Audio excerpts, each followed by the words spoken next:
between the lines of what you set up on stage? No, I didn't mean to infer that. Just, we're lucky to have a good relationship with those guys. They're a top-notch organization, and we had a sense that they potentially be open to change. And as those calls developed, it became, it went from theoretical to potentially actionable. So, they certainly weren't shopping, and we had circled a handful of guys, and he was one of the biggest guys we circled. Literally. Yeah, literally. On that potential, were there times where you thought this trade wasn't going to happen? Sure. Trades are really hard to make. There was a lot of back and forth, and it wasn't easy for us to give up what we gave up. Pat Beverly was fantastic last year. The guy defines culture and winning. To Jared, I love Jared Vanderbilt and how quickly he's developed into one of the elite rebounding forwards in the league. He can guard. Obviously, Malik's athleticism and shot making. Balmero's a good young piece. Walker Kessler's going to be a really, really, really good NBA player. So it wasn't easy. And until you make a deal, you really assume it's not going to happen. But we were lucky enough to kind of reach a common ground and got something done.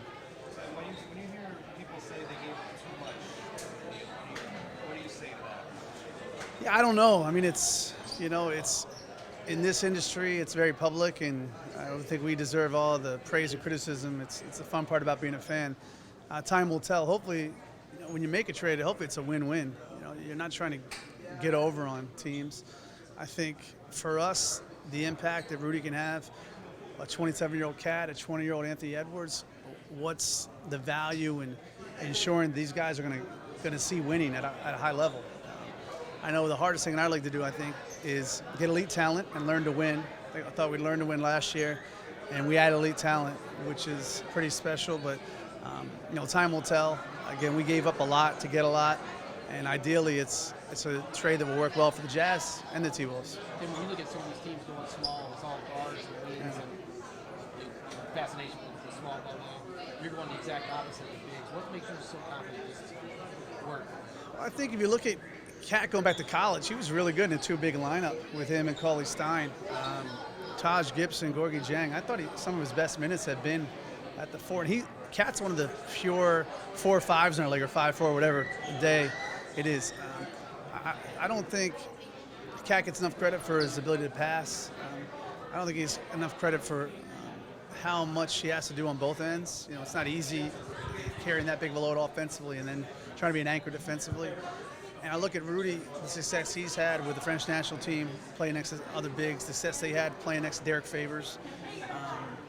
I don't think, and it's a question more for Chris, and he's so much smarter than I am, thankfully, with the X's and O's, but I think the questions about fit, to me, are not a major concern. That guy's the best rim protector, best rebounder in the league. You're not going to find a more gifted offensive front court player in the league than Cat. So I think collectively those guys seem to, balance each other out pretty well in a good way. There's this, look, the league has gotten smaller and smaller and smaller. I think, you go smaller when you're not bigs are better than the other bigs. And I feel pretty confident our bigs are going to be pretty good this year.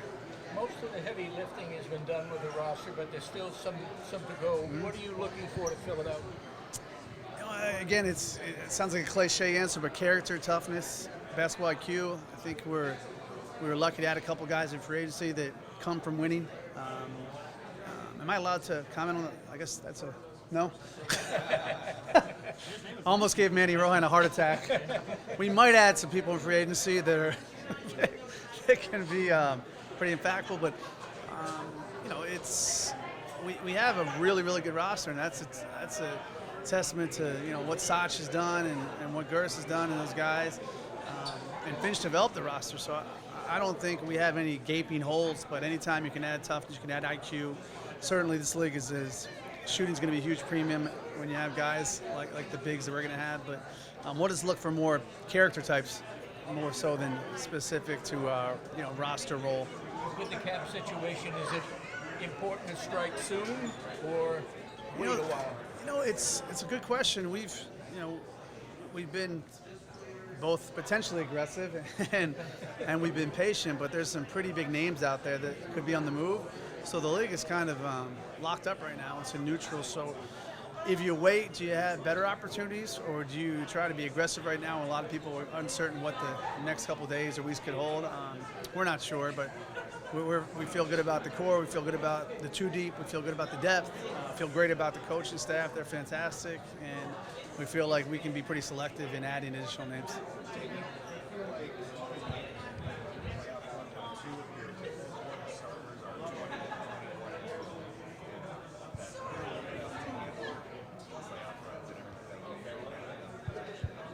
Yeah, I do.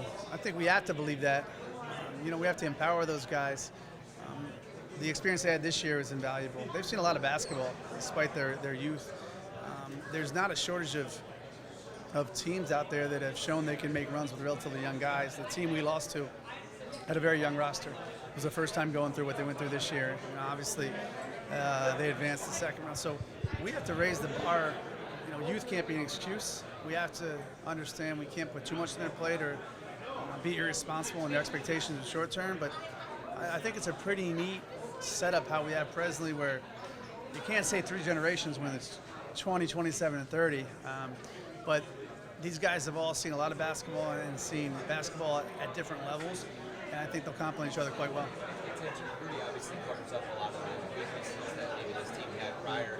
How much do you think Cat, Jaden, and can maybe help him unlock him a little bit more than what he's been able to do so far in his career? Yeah, I think those guys. We talked to several of the players prior to making the trade. We want to make sure that not so much their blessings, just get their thoughts. These guys are so bright, and they're our colleagues. You want to hear what they see out there when they're on the court.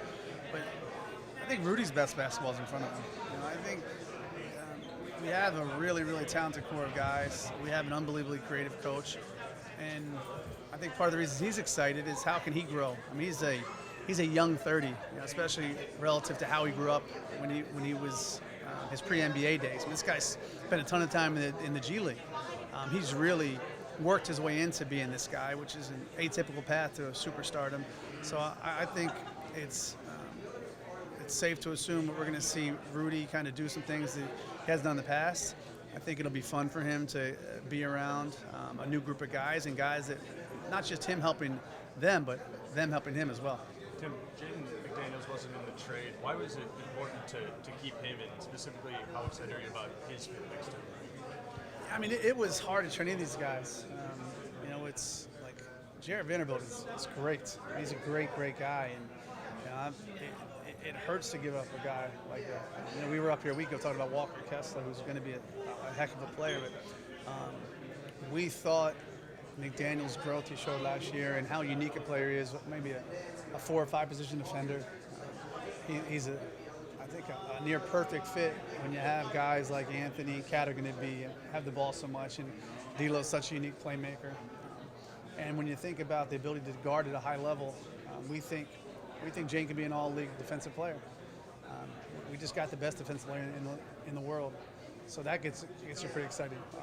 We think Ant's defensive abilities are just barely scratching the surface. So you're trying to make a team, and when we kind of sat back and looked at what the starting 5 would look like, it seemed like the pieces fit well, and we think Jane has tremendous upside. Jim, we talked about the rarity in which guys like Rudy are made available. Is it just as rare, though, to find the team on the other end that is in a position to add him and has the resources to add him while still maintaining much of their core?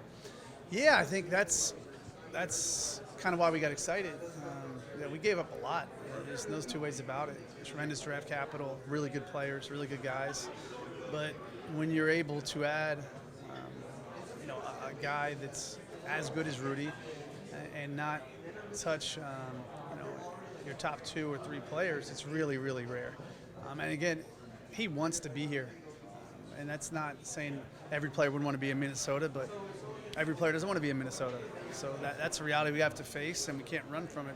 And we want people that want to be here, that are proud to put the jersey on, proud to be part of the community. So when you factor in, is he available? Do we have the mechanisms to acquire that guy? Will he negatively impact the growth of a Cat or a D'Lo or an Ant or a Jaden or Jalen, whoever it may be? And then does he want to be here?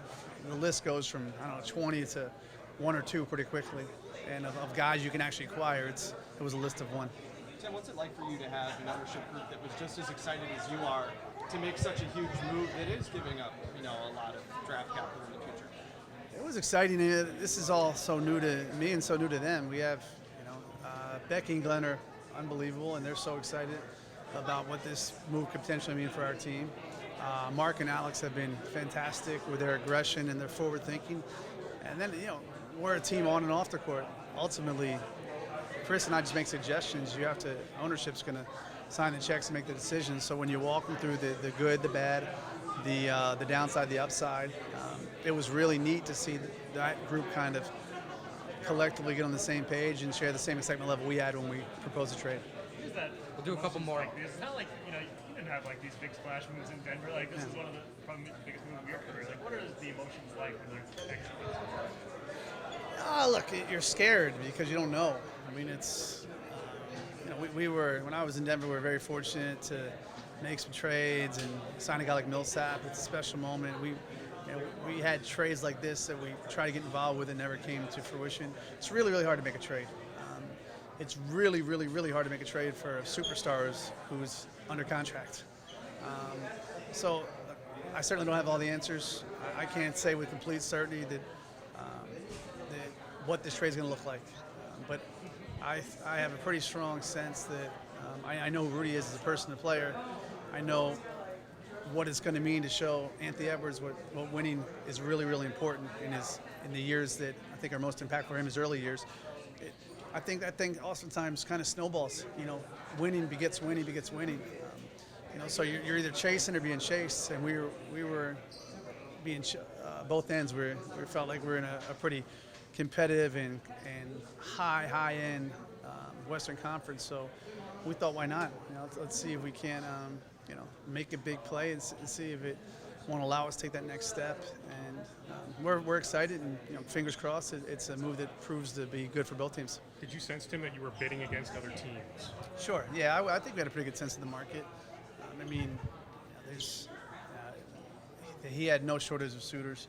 We had a pretty good idea of what that might look like, and maybe the biggest competitor was they didn't have to trade Rudy. This was not a fire sale. They really value Rudy and everything he's done. He's under contractual control. So I think while we had a clear sense of maybe some of the competitors, I think maybe the biggest competitor was a Utah team that's had more wins than anyone in the West Conference the last 4 years. They could just sit tight and keep adding pieces around what's a really good roster.